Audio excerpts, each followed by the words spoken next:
One of the things that we do when we look at ancient cosmology is that we have a tendency of comparing it to modern cosmologies.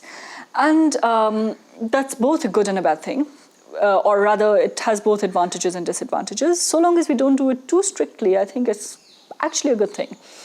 Because the general sort of methods, the general sort of ways of understanding things, and are so sort of telling, in fact, when we look at ancient cosmology. So in modern cosmology, it's now very complex. I mean, I'm not the person to come to for explanation of modern cosmology, but we have, certain questions, certain questions about the evolution of the universe, the evolution of the cosmos, if you want to call the universe cosmos, and we'll get to why, it got that name.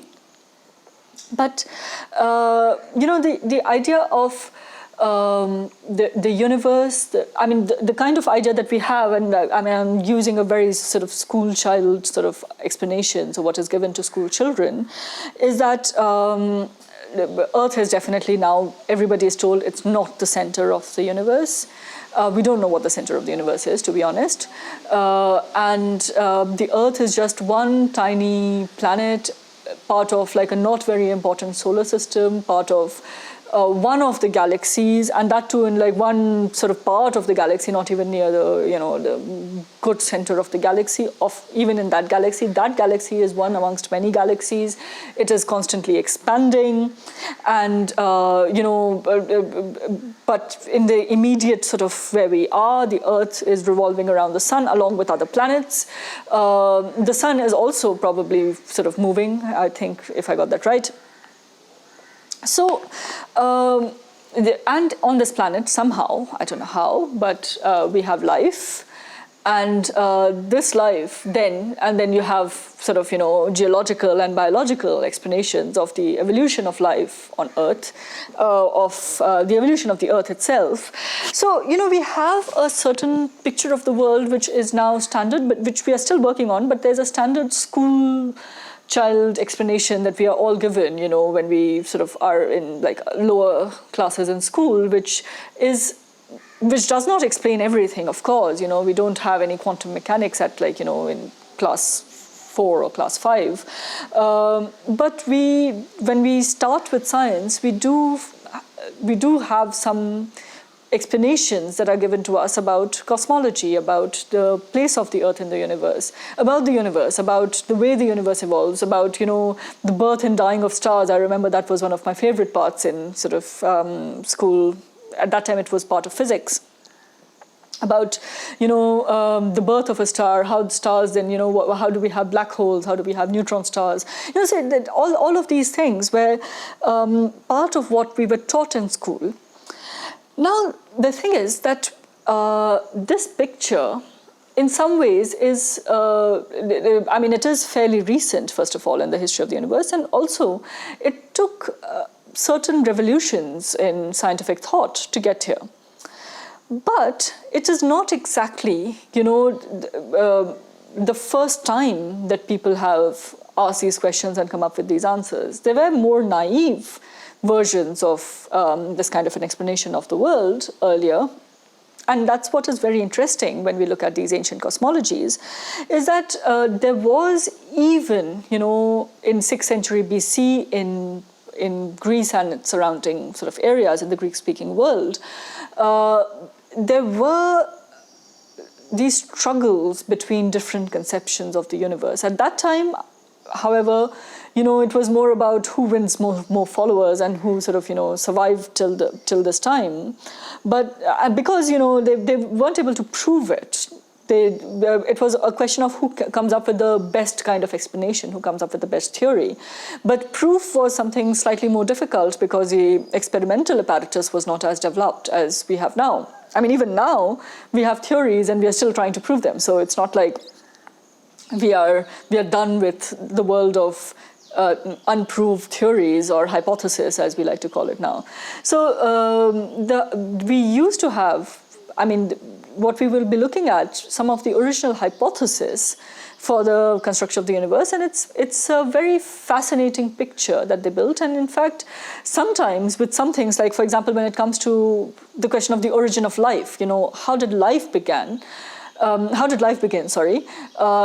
what could be the reasons for the conception of life? I don't think that the explanations given by the ancients are very different from the explanations given now, because we still have hypotheses. We still don't know, right?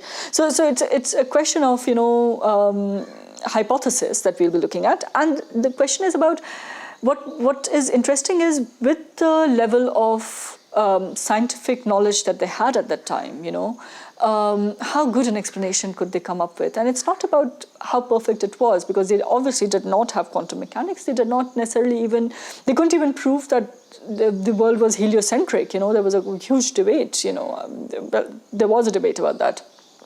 So what of the picture of the universe, the ancient picture of the universe, is really fascinating for us, when we're looking at the pre-Socratics. How was it different from, and why is it useful to us now to go back to them? Is because they had certain elements which were then suppressed because of various historical, political, religious reasons.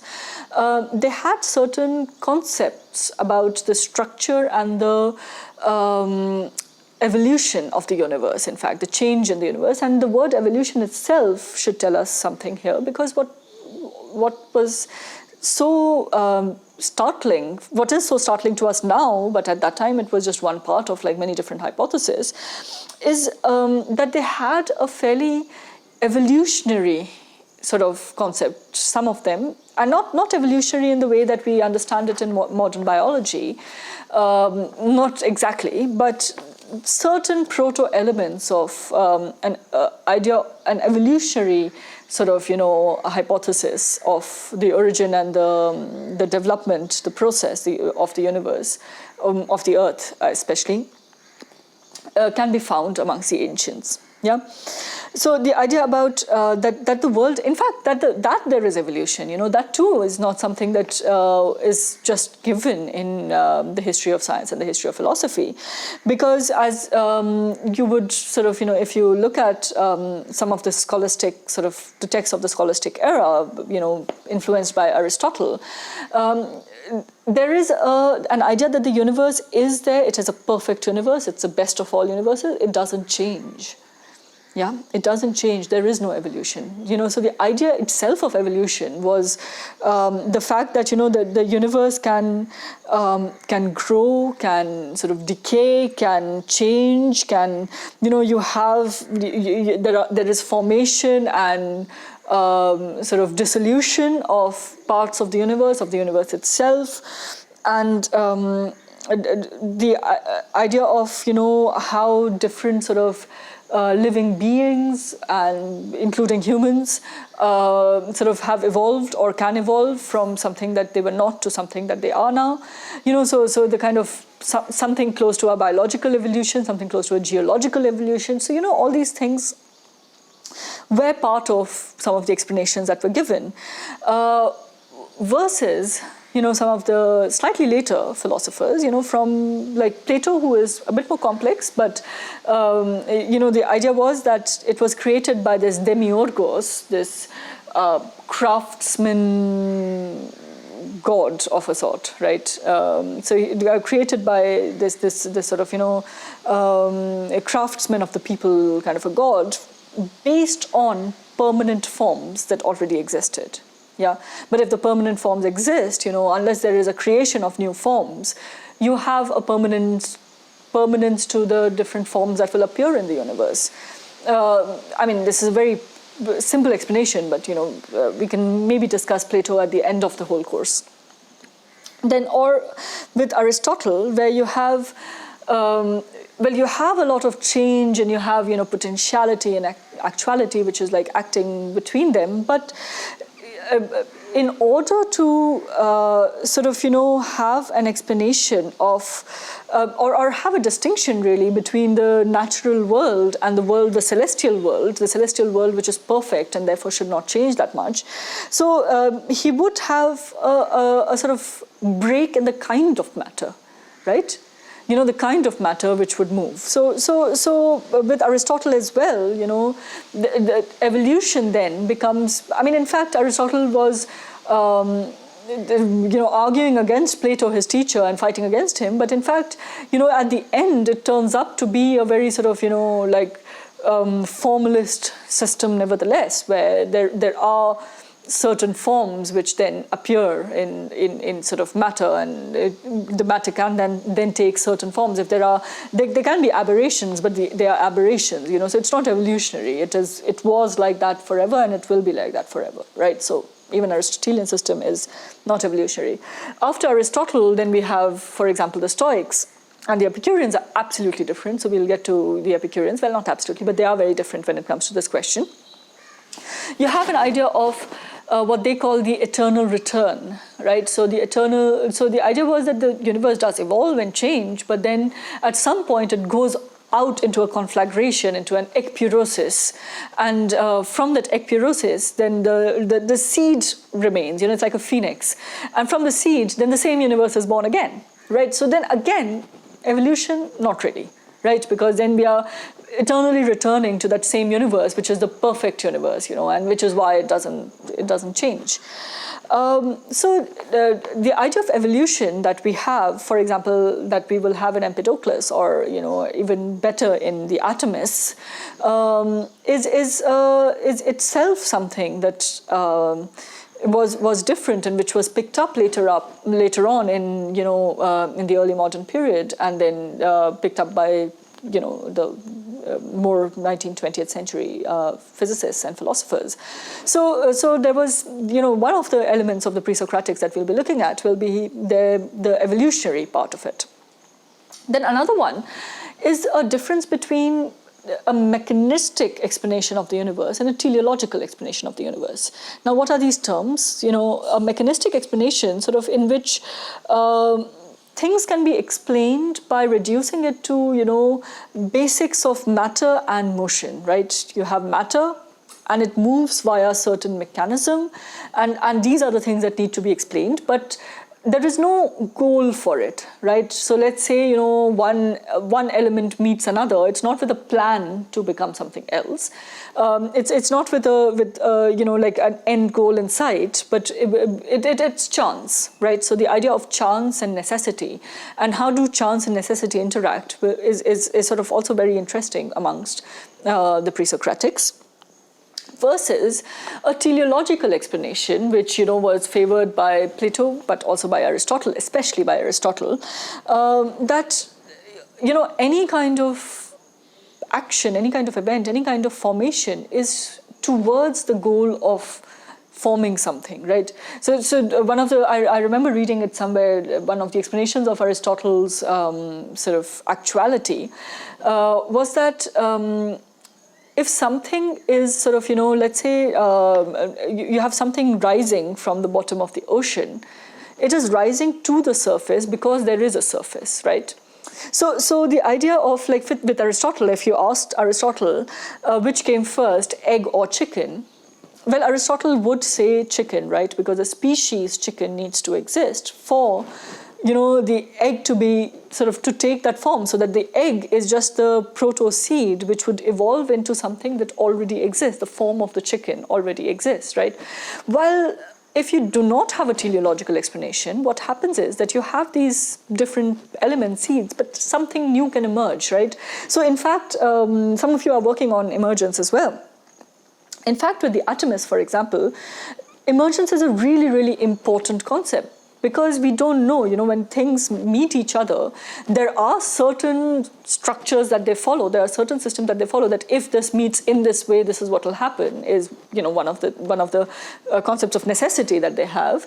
But it's also a question of chance. They're not necessarily going to meet. And in fact, Empedocles is pretty interesting here, and we will look at Empedocles, where things meet and evolve, like, and that's how he explains, for example, why we have centaurs, or why we have concepts of, like the minotaurs or centaurs, or, all these creatures or chimeras, is because what Empedocles would say is that they are ancient, sort of, they are earlier things that might have actually existed. So they're not actually myths. He would not say that they are myths, but he would say that in a earlier form, perhaps humans were not formed in this way of like having limbs in like this particular place. Maybe it was a mixture of things, because there is no teleology that says this is what should work.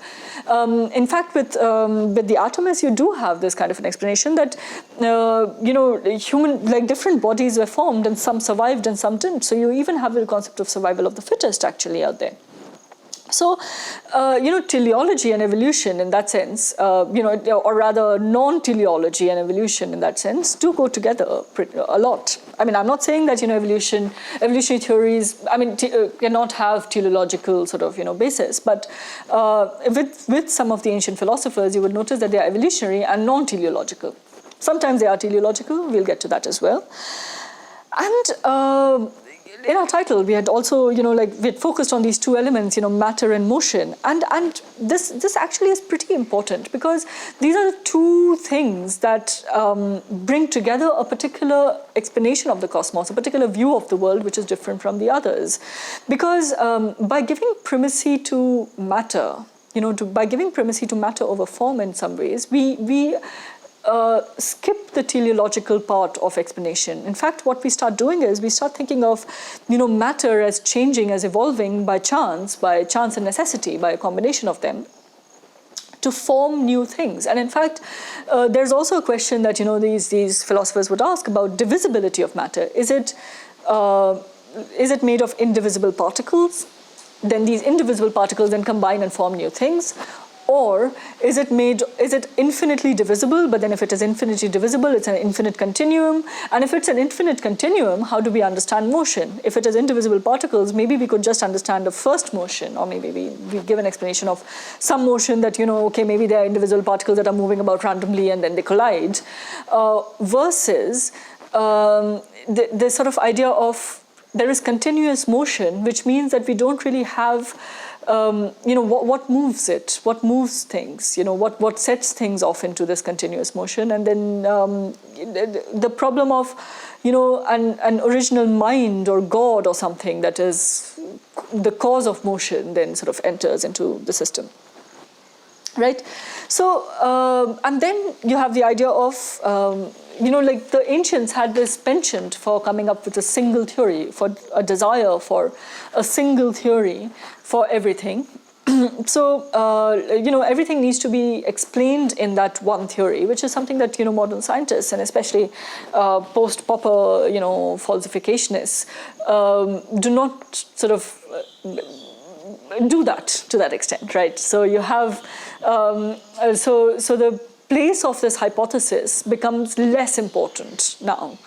The hypothesis can change, and but even so, you do have a certain picture, a structure, a theory of the universe. So, right now we have a certain theory of the universe formed with a combination of this theory of general relativity and of quantum mechanics, and we are trying to put them together, and also, and then you have these outlying areas of things that escape explanation, let's say. And when it gets too much, then we need a new theory, but with the ancients, you had new theories springing up like this, right? So people would come up with new theories one after the other, because none of them was actually completely accepted, none of them was proved. And so they would come up with new theories to try and give us, different versions of how, the cosmos was formed and how the cosmos sort of changes. So, yeah, thank you.